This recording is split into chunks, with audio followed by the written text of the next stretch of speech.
આ એક સરસ મજાનું મિક્સ રાયતું અને એ બની ગયા પછી તમે બાળકોને સેન્ડવિચ ઉપર લગાવીને પણ આપી શકો છો. બહુ જ સરસ લાગે છે.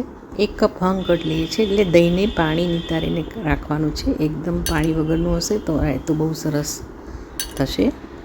આવી મોટી કાણાવાળી છીણીમાં મેં બધું છીણી લીધું છે. નાની પણ તમે યુઝ કરી શકો છો. ડુંગળી છે, ગાજર છે, થોડા દાડમ છે, બાફેલા મકાઈના દાણા, દ્રાક્ષ, પાણી નિતારેલી કાકડી, લીલા મરચાં અને બધું મિક્સ કરી લઈએ છીએ બાઉલમાં. ચાટ મસાલો, શેકેલું જીરું, સંચળ પાવડર, અધકચરા મરી અને થોડુંક મીઠું. ખાલી જીરું જ વધારે લેવાનું, બાકી સરખા ભાગે. અને ટેંગી ટેસ્ટ માટે થોડોક લીંબુનો રસ વધારે નથી ઉમેરવાનો.